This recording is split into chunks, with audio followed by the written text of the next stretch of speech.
Hello. In this chapter, Chapter 8, we will be discussing stratification and social mobility in the United States. The modules we will cover are Module 26, Systems of Stratification, Module 27, Stratification by Social Class, and then we will spend time talking about poverty and social mobility, Module 28. First of all, we want to ask the question, is social inequality an inescapable part of society? How does government policy affect the life chances of the working poor? And also, in this country, do we still have a place where a hardworking person can move up the social ladder?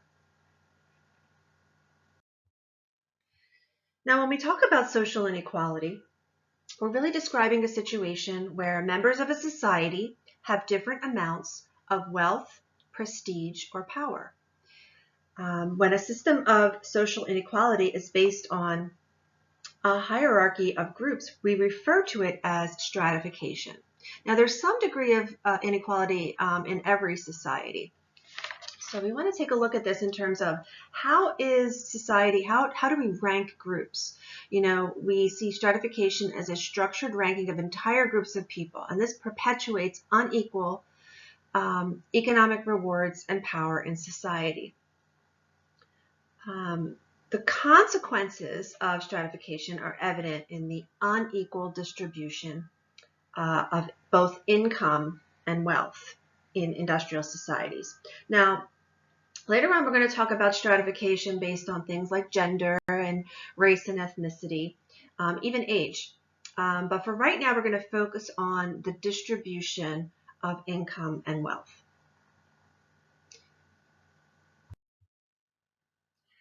Before we do anything, we need to distinguish between what is income and what is wealth. There is a difference. Income refers to our salaries, our wages, our interest on saving, our stocks, our dividends, and even rental income. Wealth, however, is a much more inclusive term. It encompasses all of our material assets, including land, maybe some stocks, other types of property. So it's a little bit more encompassing than just income.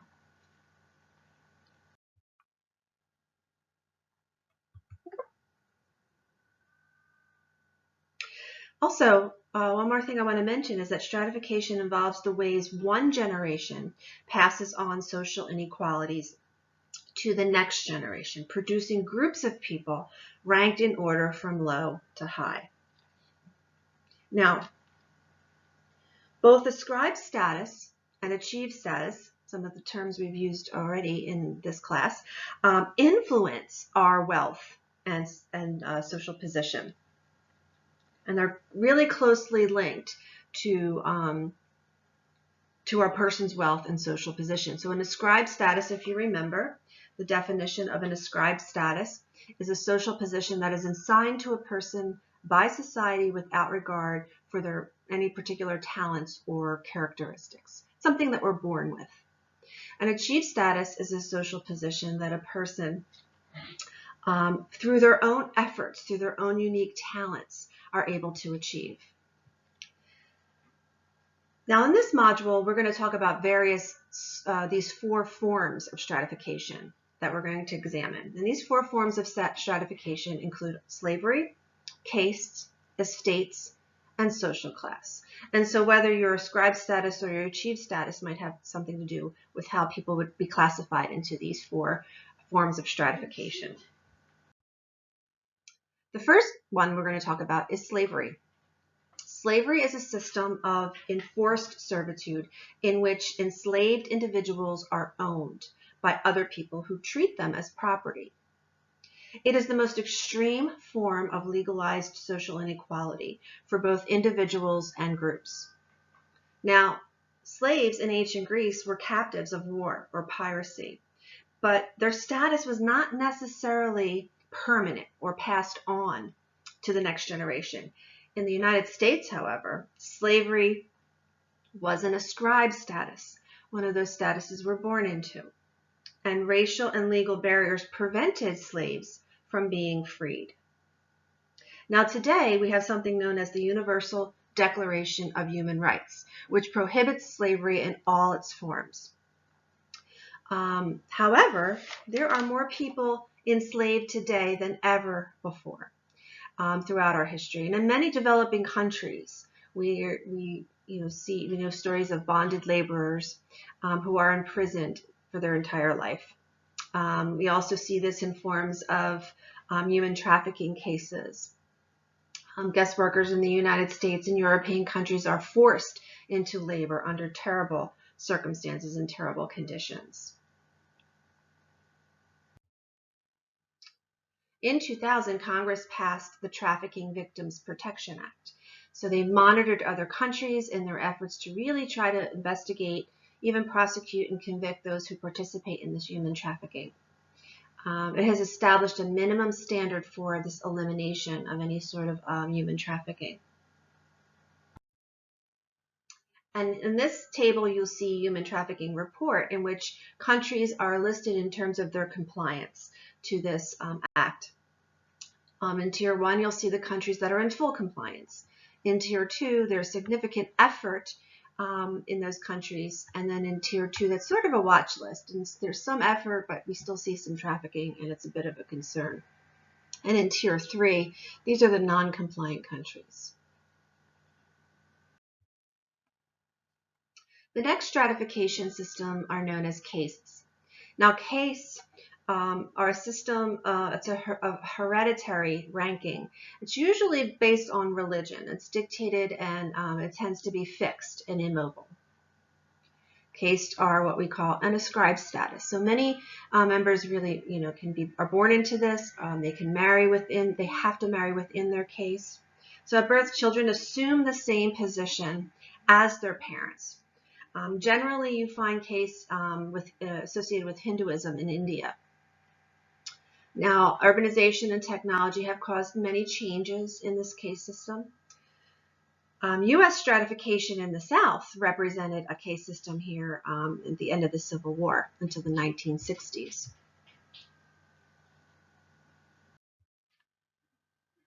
The third stratification system we'll talk about is estates. Now, estates required peasants to work land that was leased to them in exchange for military protection and other services.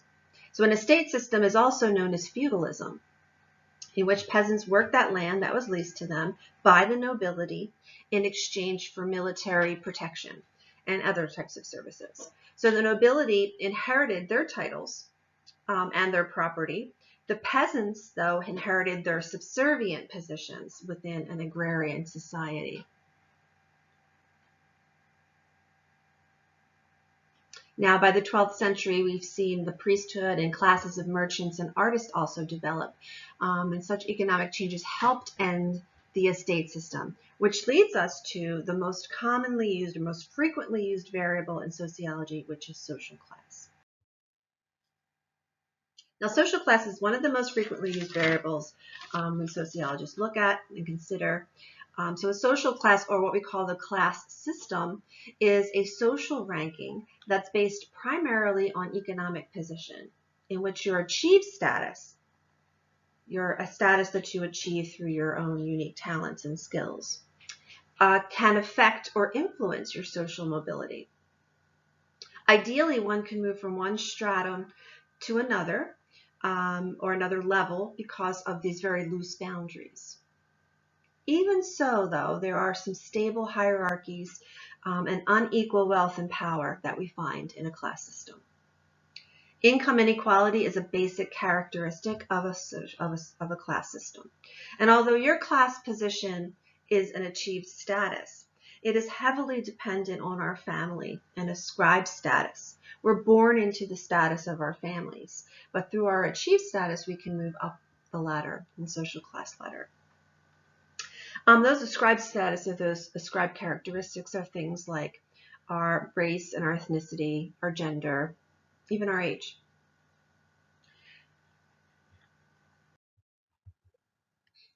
Now, we're going to take a look at sociologist Daniel Rossetti's 5-class model to describe the U.S. class system. And so this 5-class model is broken out into these categories. We have the upper class, The middle class is broken into two categories, the upper middle class, the lower middle class, and then we have the working class and also the lower class. So let's talk a little bit about these classes. First, we'll go into the upper class and the lower classes. We'll talk about the two extremes. The upper class is made up of about 1 to 2% of the people in the United States. It's limited to the very, very wealthy. So these people have great wealth, some great political power as well. At the other end of this spectrum is the lower class. And this consists of about 20 to 25% of the U.S. population. They lack the wealth and income and are too really weak politically to exercise real power. This class is disproportionately made up of African Americans, Hispanics, single mothers, and the underemployed, a group of people who can't really find regular work. They may have jobs, but they're really in many low-paying jobs. Okay, so the next class we're going to talk about is the middle class. And as I mentioned, it's broken up into two parts. The upper middle class, which is made up about 10 to 15% of the U.S. population. And this includes your professionals, like your doctors, your lawyers, your architects. They participate extensively in politics. They take leadership roles. They volunteer on associations. They might sit on boards. School boards or boards of different organizations, that sort of thing.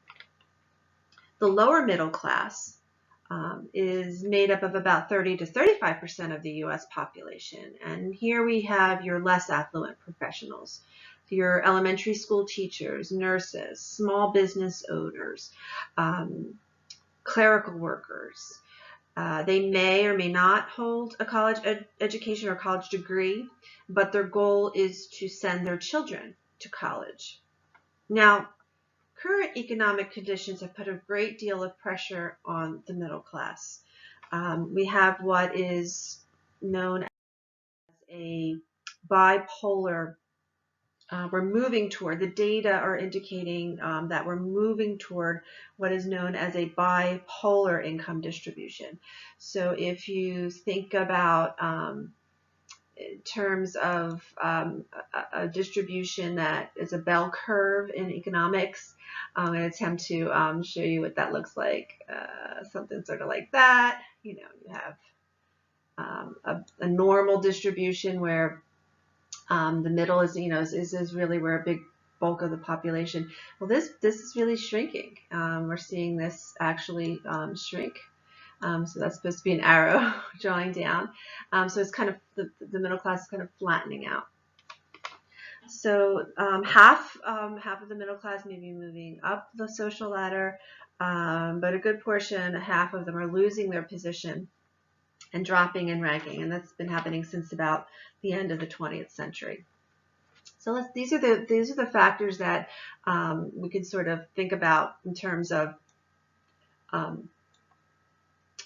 contributing to this shrinking size of the middle class. So the first are disappearing opportunities for those with little education. More jobs today require higher levels of education. It was in the past where a high school education was sufficient enough to live comfortably in the middle class, and now that sort of bar has been raising.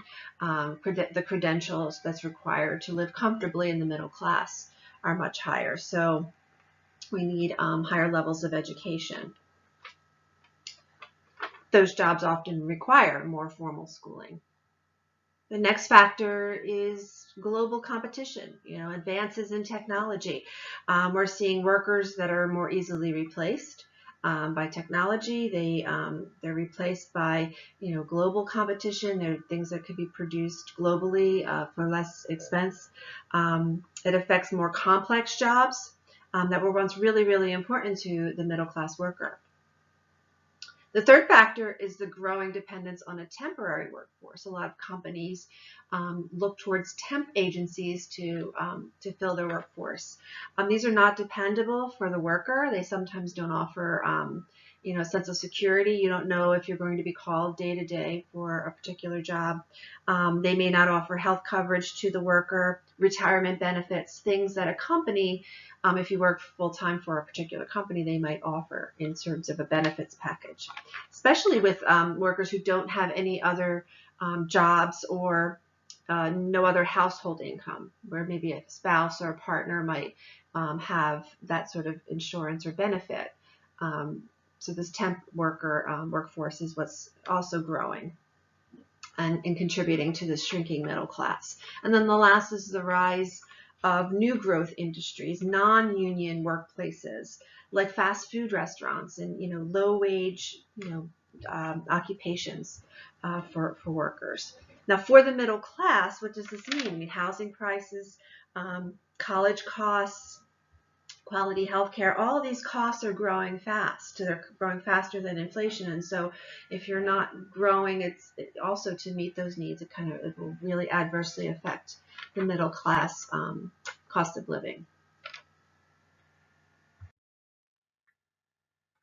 Okay, so the last group we're going to talk about, the last class we're going to talk about is the working class. And this is about 40 to 45% of the population.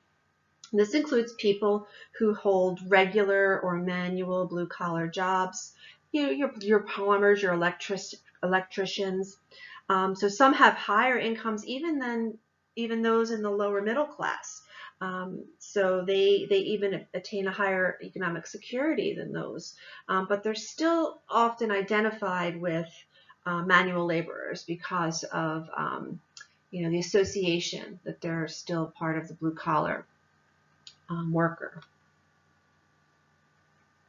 This class also is declining in size. We're seeing a noticeable decline, and there are not a lot of workers going into some of these fields. So service and technical jobs are being replaced by manufacturing and transportation. Something we're going to mention here is something called what we call class warfare. If you think about the members of the 99% as compared to the 1%, the wealthiest 1%, we're seeing the 99% being the bulk of the population that has suffered at the expense of the wealthiest. And so that Occupy Wall Street movement is what was really trying to shine a light on this concept. The political leaders began to speak of a class conflict. So over the past 50 years, we've seen this gap between the rich and everyone else sort of grow, and it has grown. The rich are just as likely to comment and notice that this class conflict does exist. Young adults, women, African Americans believe there to be a strong conflict between the rich and the poor. Survey conducted in 2018 showed that 63% of people were really dissatisfied with that income wealth distribution, showing that disparity.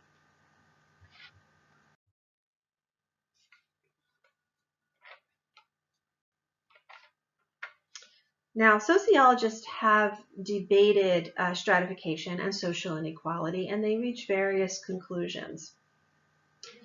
But no theorist has stressed the significance of class for society more strongly than Karl Marx. I mean, Karl Marx is the theorist to stress the significance of class for society and for social change. We're also going to talk about Max Weber, and Max Weber argued stratification, but he not only included class but other dimensions, which we'll talk about.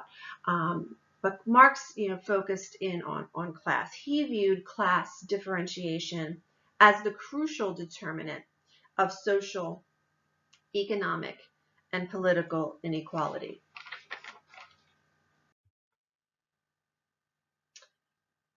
Now, according to Marx, differential access to scarce resources is what shapes the relationship between groups.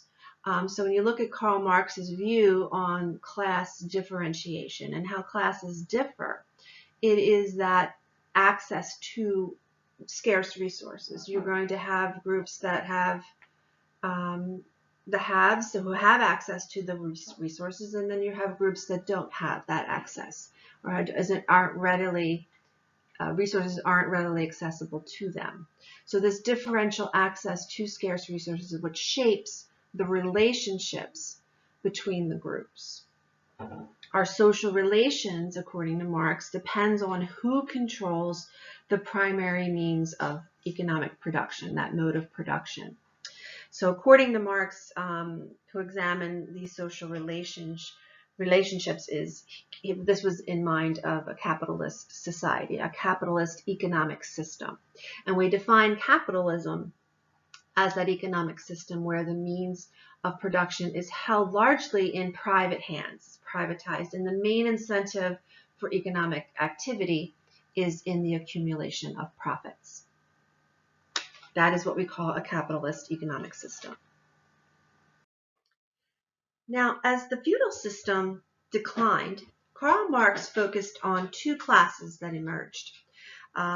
These were that was the bourgeoisie, or the capitalist class that we call them, the owners of the factories, the owners of machinery, those who controlled most of production, and the proletariat, or the working class. The working class being those who were exploited by the bourgeoisie. Now, Marx predicted that the exploited proletariat would unite and revolt against the capitalist system. But first, they needed to develop class consciousness and overcome what Marx referred to as a false consciousness. So a class consciousness is what we refer to as a subjective awareness of having this common vested interest, the need for a collective political action to create and bring about social change. So it's this awareness that the workers would have of their plight, of the fact that they were being oppressed. And so part of that collective process is where the exploited workers, the proletariat, came to see the bourgeoisie as the source of their oppression. Having a false consciousness is sort of an attitude that the members of the working class have that does not accurately reflect their objective position. So it would be, a statement would be a false conscious statement in saying, recognizing I'm oppressed by my boss. But you still go into work every day, you know you're being exploited for your labor, not getting paid what you should. A class consciousness, according to Marx, would be where the worker realizes all the workers are being exploited for their labor, their time, working conditions, pay. So that's where you have to move from that false consciousness into that class consciousness to create social change. Now, Marx had envisioned this state where classes and oppression no longer existed. He sort of envisioned this utopia, but he did not, he failed to anticipate, labor unions coming into play, the collective bargaining power of labor unions. He did not see the extent that political liberties and the prosperity could contribute to a class consciousness, that workers even would strive to improve their own conditions in this free society. And he did not predict that the Communist Party rule would be established and overthrown in the former Soviet Union.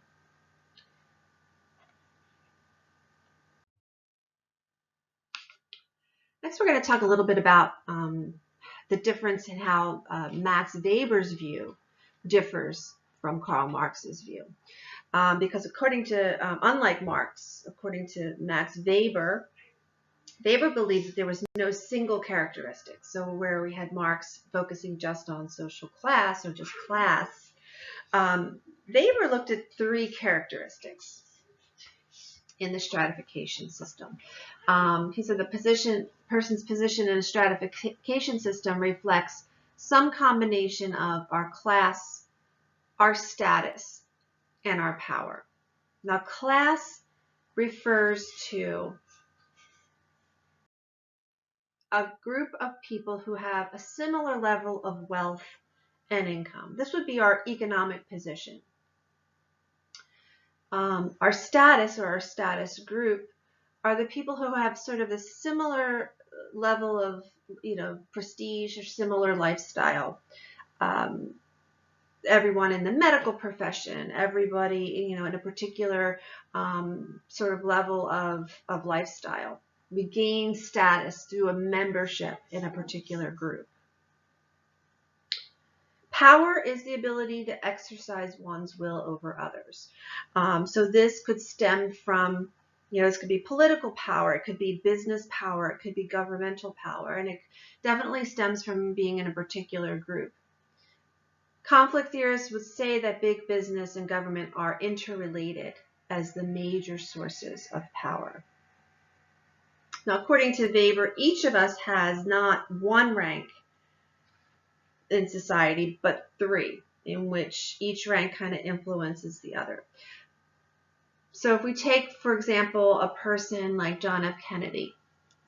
John F. Kennedy, who was a former president of the United States, he came from a wealthy family, the Kennedys, U.S. royalty, as they're referred often as. That would be his class position. He was born into an upper class family. He attended prep school, graduated from Harvard, that status of, coming from a prestigious university like Harvard University.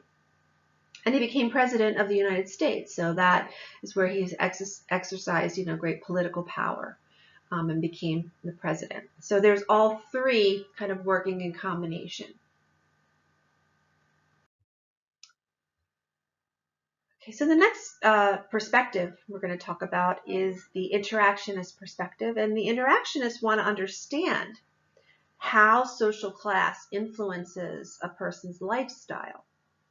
A theorist by the name of Thorstein Veblen identified the behavior of very, very wealthy people as engaging in what he called conspicuous consumption. Also with this element of conspicuous leisure. So these are the extremely wealthy people. These are people, according to Veblen, at the very, very top of that social hierarchy. They have so much wealth. They have bigger houses than they really need, with more rooms than they can imagine. More cars, and they could just pick up and go and do whatever. No really big concern for where money is coming from. They purchase goods not because they need what they purchase, but because it gives them sort of an affluent status. Social media kind of does this in a way, allows people to see, what restaurant did I eat at, what vacation did I go on. So it kind of creates this sort of image that you're, flaunting this very wealthy lifestyle. So interactionists are kind of interested in, what is it that that different lifestyle attributes to being in a really wealthy class, as compared to maybe somebody in the middle class or in the lower class who doesn't have, they need to fulfill their wants, their needs more than their wants. Now, something we need to talk about is whether or not inequality is universal, or is inequality something that exists in all societies? And yes, inequality exists in every society, and stratification is something that we call a universal, in that all societies maintain some form of social inequality among its members. So from a functionalist perspective, social inequality is necessary so that people will be motivated to fulfill different positions that we have in society. According to sociologists Kingsley Davis and Wilbert Moore, society needs to be distributed amongst its members so that all various positions in society can be filled. Certain rewards are based on the importance of a particular position. Critics will say that unequal rewards are not the only way to encourage people to fulfill these critical positions and occupations. But these positions need to be filled with people with appropriate talents and abilities. And the money and rewards are typically based on the scarcity of qualified personnel. Stratification is what motivates people to fill some of these critical positions, along with personal pleasure. I mean, some people will fill a job based on the intrinsic value it gives to them, the intrinsic satisfaction that motivates them in a particular career. Now, functionalists fail to see or explain the difference between this disparity that we see that exists between the very rich and the poor. Okay, now we mentioned that Karl Marx is at the heart of conflict theory when he talked about the conflict perspective, as he viewed history as this continuous struggle between those who are the oppressors and those who are the oppressed. So ultimately, he believed this would lead to an egalitarian, classless society. And what he found is inequality and oppression are really inherent in this capitalist system. So competition for scarce resources is what results in the significant political, economic, and social inequality. Human beings are prone to conflict over these scarce resources like wealth and status and power. And contemporary sociologists even include the view that conflict is also based on things like our gender and our race and even our age. So stratification becomes this major source of tension. And ultimately that tension, that societal tension, will lead to instability and ultimately social change. The powerful want society to run smoothly so that they can maintain sort of their privileged position. So they define society's dominant ideology. The dominant ideology is defined as a set of cultural beliefs and practices that help maintain powerful social, economic, and political interests. The most powerful groups control the means of producing the beliefs about reality through religion, through our educational system, and through the media.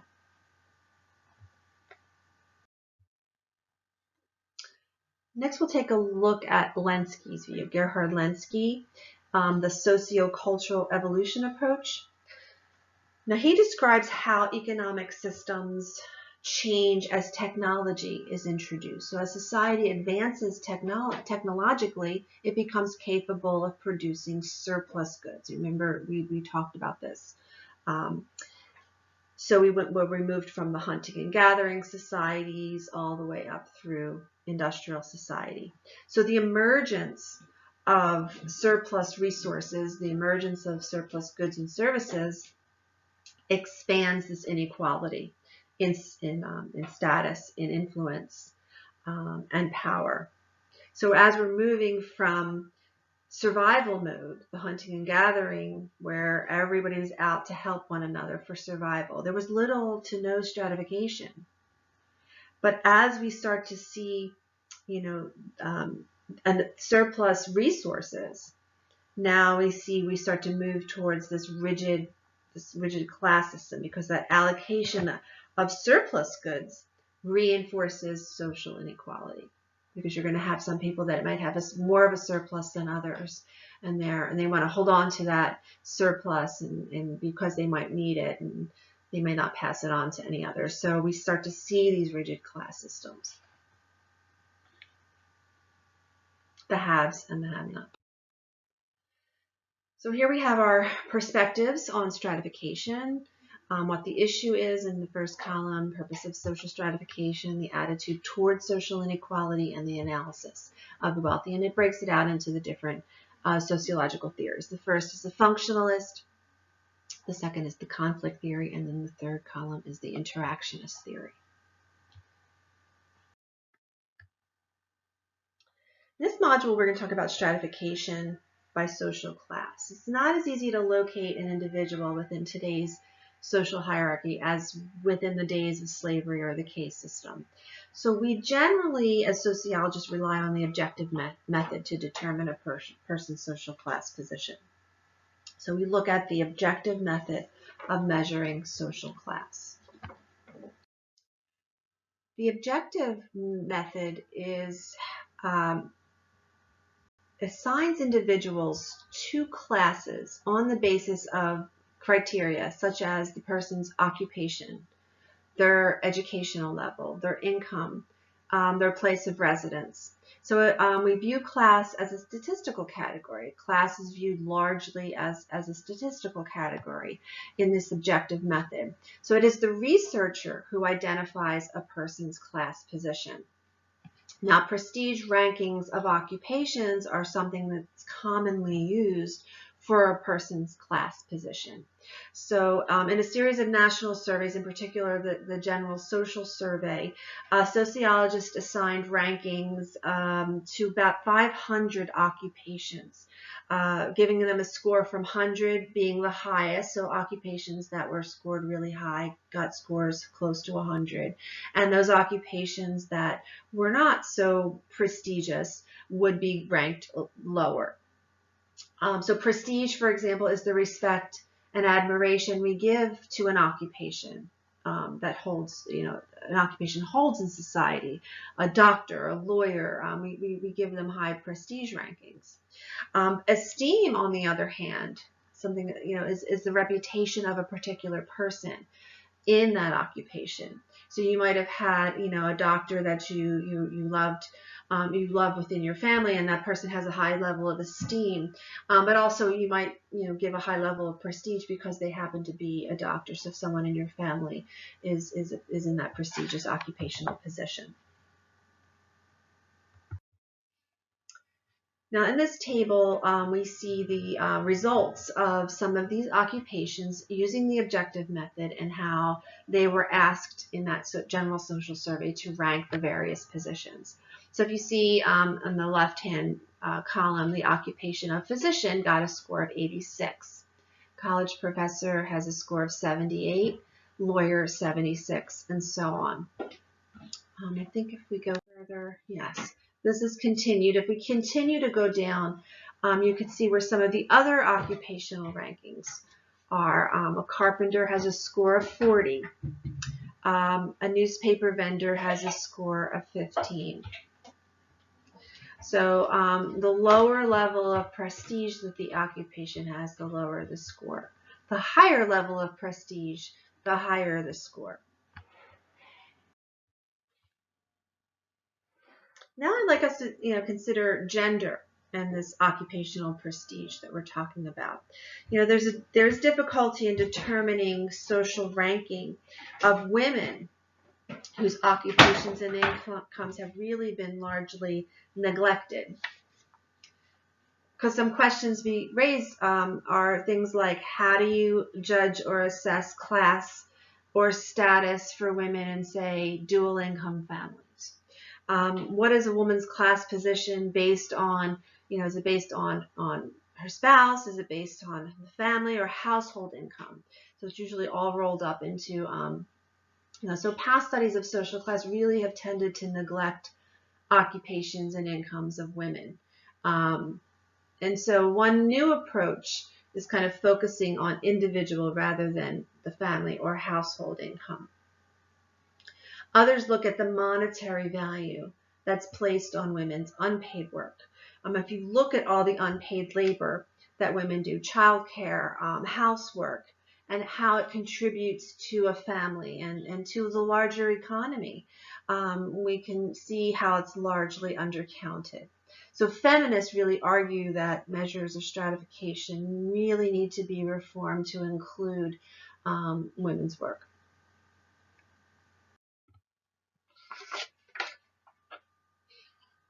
Now, we sociologists use the term socioeconomic status. You might hear us say that quite a bit, or SES.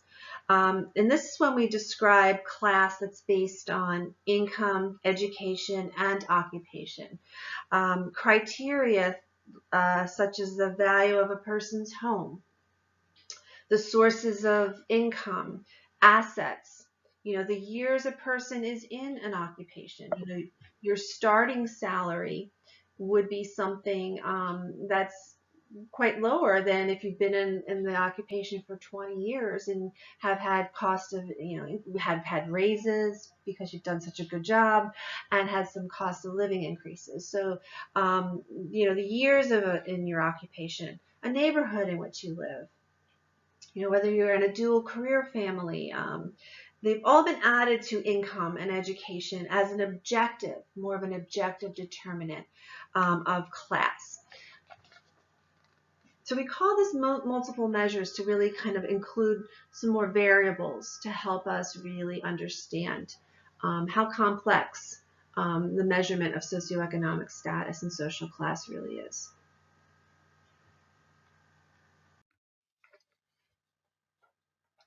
Let's take a look at some data on the income and wealth in the United States. It really is distributed unevenly. In 2016, median household income in the U.S. was $59,039. So that means half of the incomes in the U.S. were above that figure and half were below. If you look at the modest redistribution of income in the past 80 years, it doesn't always benefit the poor or middle class. The past 30 years of tax policies have tended to really trend toward economic inequality. Wealth in the U.S. is much more unevenly distributed than income. That 1% of the nation's families controls almost 40% of the nation's wealth. That top, the wealth of the top 1% exceeds the collective wealth of the bottom 90%. Okay, so that's really huge.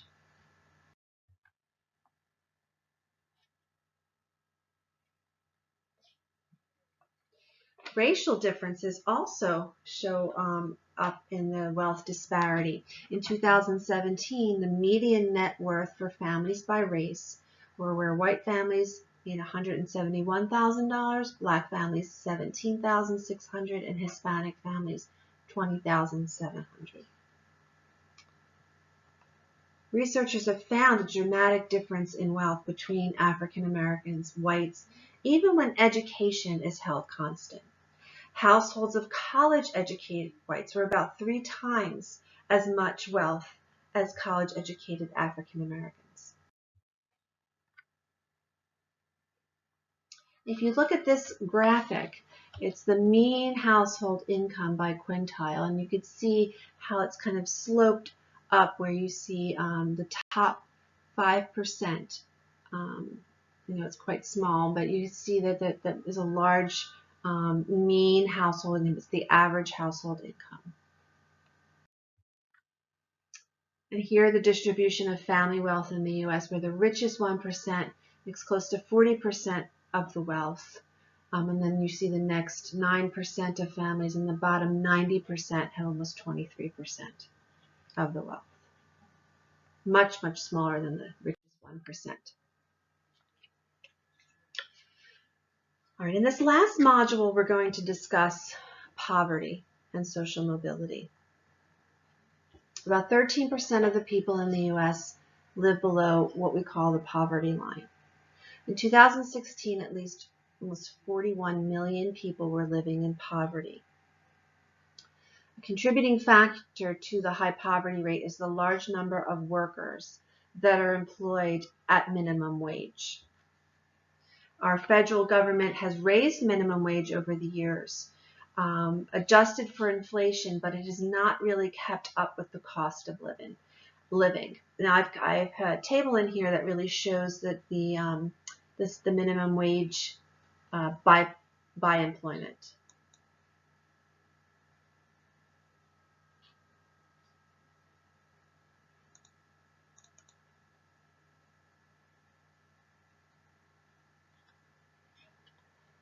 So when you're on your own watching this lecture, you can click on it. You can see the various minimum wages and how they vary from state to state. The national minimum wage currently is still $7.25, and there are still some states that have that as their minimum wage. And some states, like New Jersey, is moving to see incremental increases in that minimum wage.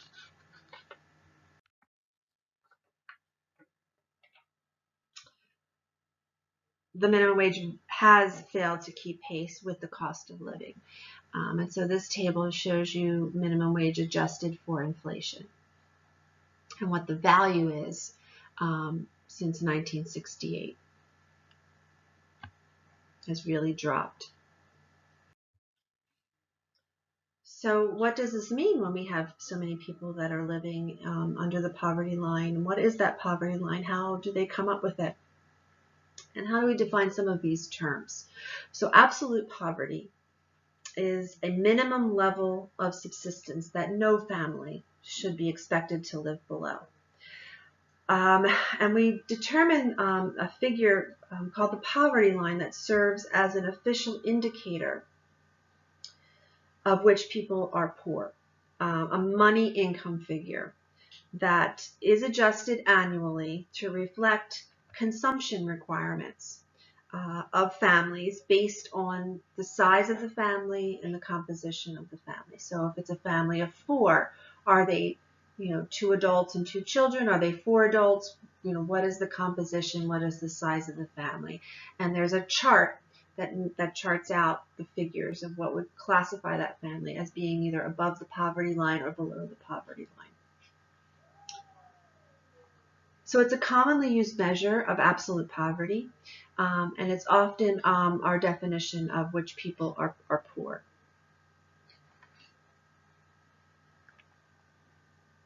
So for example, in 2007, a family of 4 with 2 adults and 2 children with a combined income of $21,000 or less were living below the poverty line.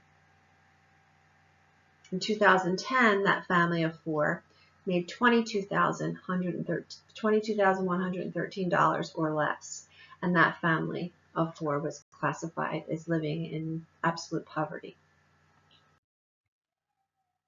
Another term is relative poverty, and relative poverty is a floating standard of deprivation by which we look at people and judge them to be disadvantaged when compared to the nation as a whole.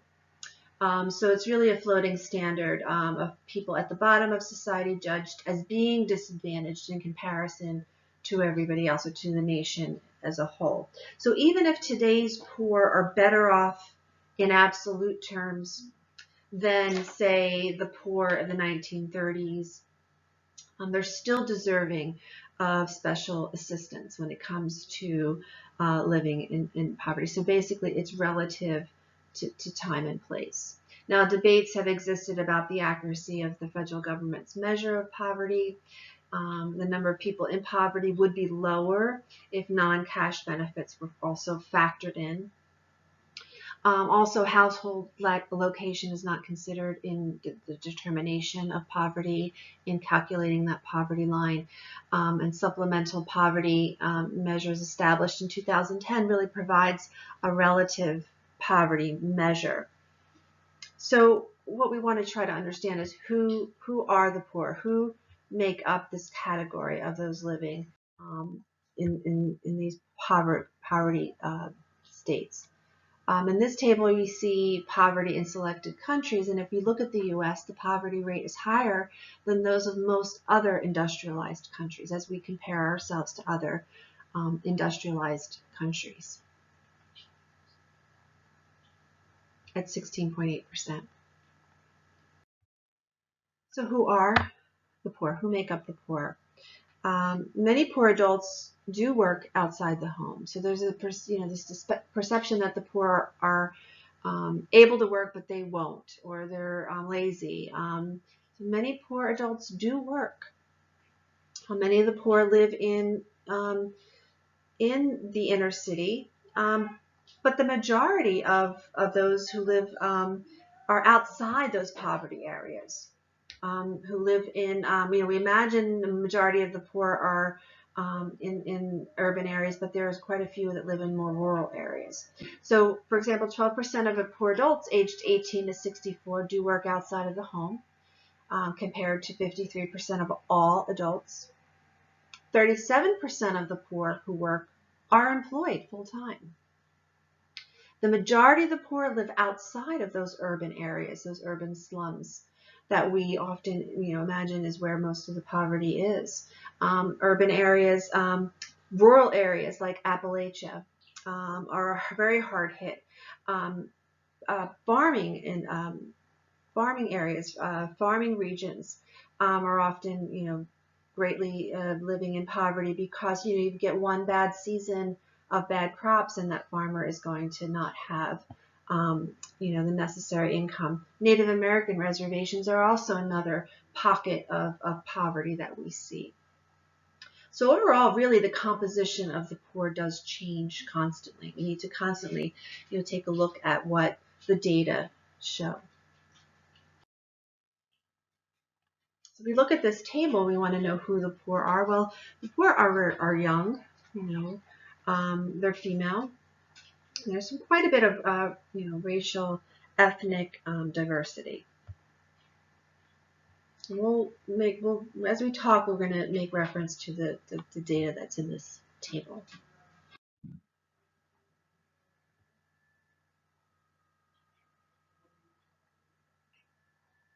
So in this table, we'll see the percent of the population that fit in these groups, but also, and then the percent that are poor in those particular groups.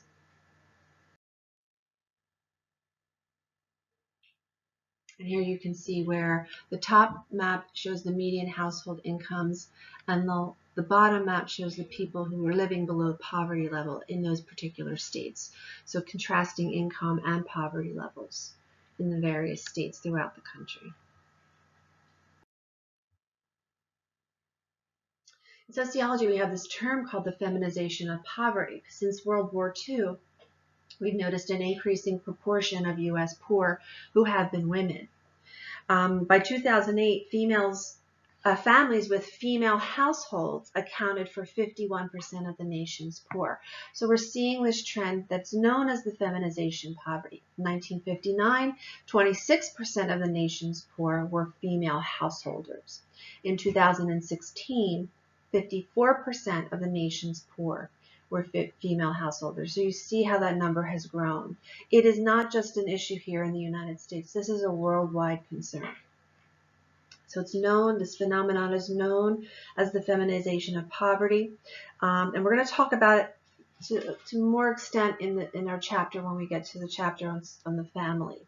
Half of these women who find themselves in this position are women in transition, women who've gone through a divorce, women who are have a disability, or a spouse, the death of a spouse. So they're in transition and they're making less than a man makes, and so really trying to survive. And if they have children present, those children are also living in poverty.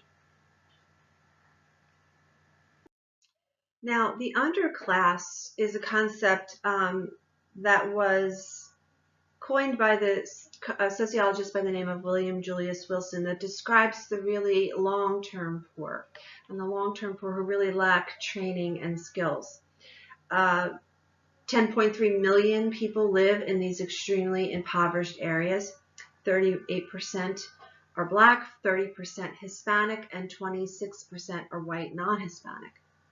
And so these are people living in these impoverished areas.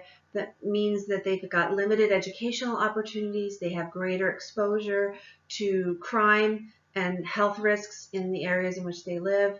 There's a reduced access to any sort of private investment to sort of bring themselves out of these circumstances. And they pay higher prices for goods and services. And many of them live in what are known as food deserts, where they might have a local convenience store that they have to pay higher prices for healthy foods. And so to travel to a supermarket that might have lower prices, it would cost them additional to get to those services. We call those food deserts. And so we see a lot of people that live under these circumstances. The overall composition of the poor changes continuously.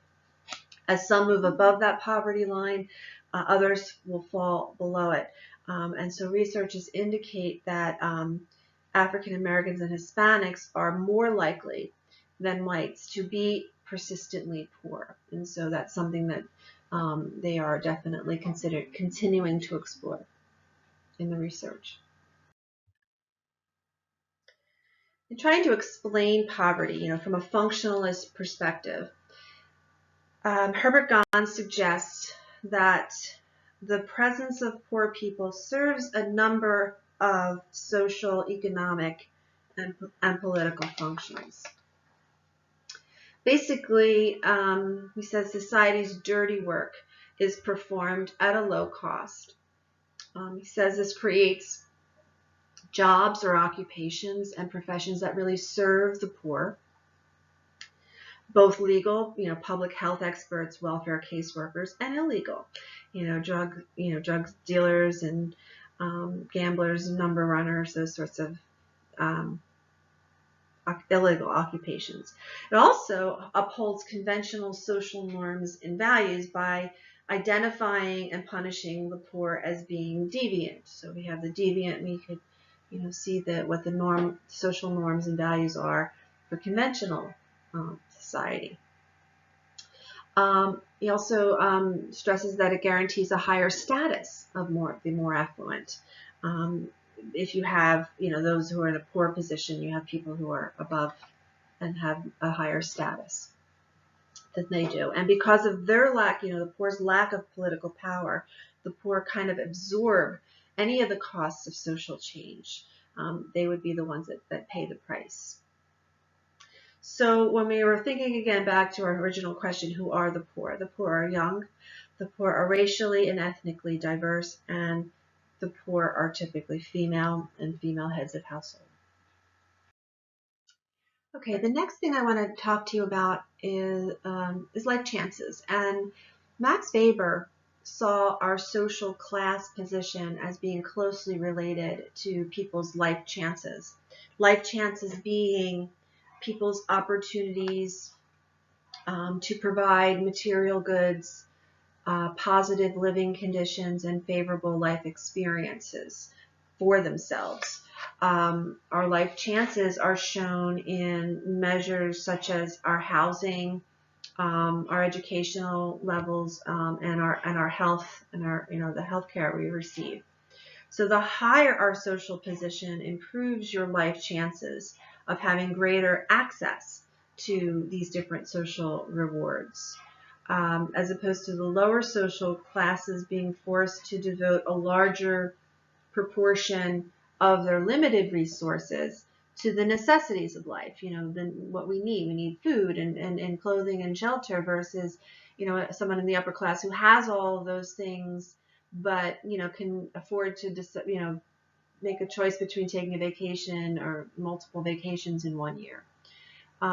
So it's the needs versus the wants in those instances. Now, we even think about it in times of danger. If we're in a dangerous predicament, the affluent and the powerful will probably have a better chance of survival in times of danger.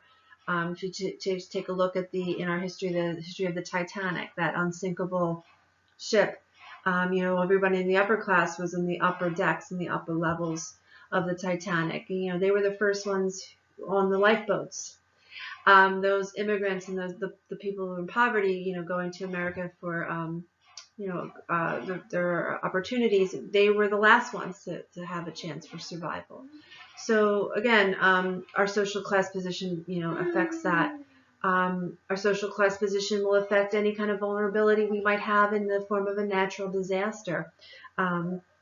Things like, hurricanes and so forth that might put us in a, very precarious position in terms of a disaster. Your author, the textbook, Richard Schaefer, he says, it's his direct quote, "Wealth, status, and power may not ensure happiness, but they certainly provide additional ways of coping with problems and disappointments." Now, do we interpret this as, money can't buy happiness, but at the same time, having, that wealth could actually make our, the little conveniences in life help us a little bit cope with those things a little bit better. Well, what can society do to help increase our life chances, to help, in other words, improve our social mobility? So let's talk about that next. So social mobility refers to this movement that individuals or groups have from one position in society's stratification system to another. So how easy or difficult is it to move from one position to another in the United States? So first we'll compare open versus a closed system of stratification. So an open system encourages competition, implies that a person's position is influenced by our achieved status. So we're moving, the U.S. is moving towards this ideal type as we attempt to reduce barriers for women and minorities and people born in lower social classes. And even as we approach the recession in 2008, a majority of Americans, almost 80% of Americans, felt that they could get ahead. And so it encourages that competition. It encourages members to really work hard to achieve a status in society. A closed system, on the other hand, would be an example like slavery or a caste system. And these systems allow little or no possibility for moving up. Social placement in these in a closed system is really based on your ascribed status. So it's based on what you're born into. There's little or no possibility of social mobility. Now we have 4 types of social mobility. So we have 4 types of social mobility: horizontal mobility, vertical mobility, intergenerational mobility, and intragenerational mobility. With horizontal mobility, this refers to the movement from one social position to another of the same rank and prestige. So, for example, a high school teacher is sort of burned out from years of teaching and wants to become a registered nurse. These occupations have the same occupational prestige ranking, so it would be horizontal movement. With vertical mobility, the movement is from one social position to another of a different rank, and you can either move up in rank or you can move down in rank, preferably up. But we can have upward mobility. So, for example, again, that same high school teacher whose prestige ranking is 66 decides to become a pharmacist. That pharmacist ranking and occupational prestige is a 72, for example. That's upward mobility and occupational prestige. Or maybe they decide they want to become a banker instead. And so a banker has a 63 occupational prestige ranking, so that would be considered downward. So that's vertical mobility. Then we also have intragenerational mobility, which is involves social changes within one's adult life. So, for example, you start out as a teacher's aide. You might become, a teacher with your own class. You might become a vice principal of that school, principal of the school, and you work your way all the way up the ladder until you become the superintendent of schools. That would be intragenerational. It's movement within your own lifetime. Intergenerational mobility involves changes in a social position relative to your parents.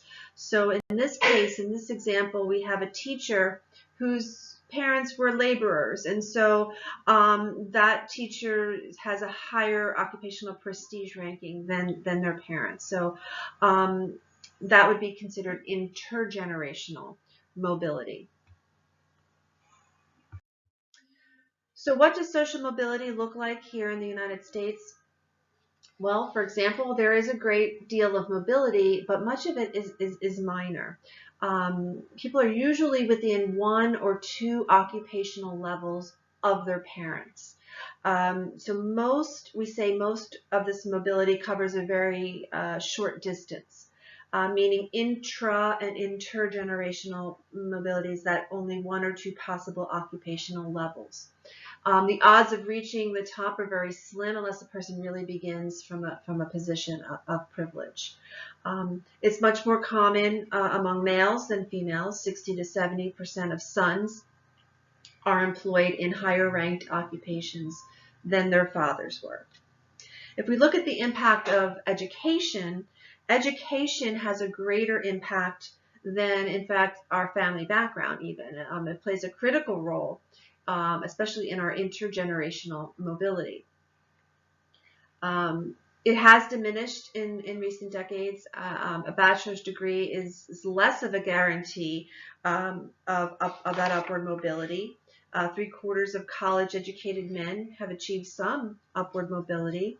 But a bachelor's, a BA, a BS, a Bachelor of Arts, a Bachelor of Science degree serve less as a guarantee because more people have them today. And so you have to obtain even a higher degree than a bachelor's, maybe a master's degree, maybe a specialized certificate to make yourself competitive in the market today.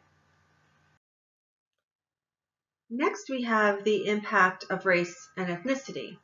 Among African American men with good jobs, they're less likely than white men to see their children attain the same status. African American children are less likely to receive financial support from their parents, and downward mobility is significantly higher for African Americans than for whites, as we see in the research. African Americans are less likely to see their children attain good jobs, and more likely to be supported by their adult children. Rates of upward mobility for African Americans are much lower, and Black children are more likely to be born into poverty and less likely to escape that poverty. If we consider Hispanics, the typical Hispanic has less than 10% of the wealth than a white person has, and continuing immigration actually accounts for part of this, as most new arrivals to this country are typically poor. With parents born outside of the U.S., they're better off than their immigrant parents. The median wealth of white non-Hispanic households is actually 18 times greater than that of Hispanic households. So a lot of this has to do with precarious employment and situations such as that. Lastly, we're going to talk about the impact of gender. Women are more likely to withdraw from the labor force if their job skills exceed the skills offered them. Don't typically aspire to upward mobility. Women's employment opportunities are much more limited than men. A large range of clerical occupations, for example, open to women have more modest salaries and little chance for advancement. Women find it harder to secure financing to start self-employment ventures than men do. Women are also unlikely to move into their father's positions as some men typically do. On the positive side, earnings for women have increased faster than their mothers did at a comparable age. We're in a better position today than our mothers and their mothers and so forth. Mobility, though, is severely restricted because most women are typically caring for young children, and so that puts a restriction on the type of mobility that women experience.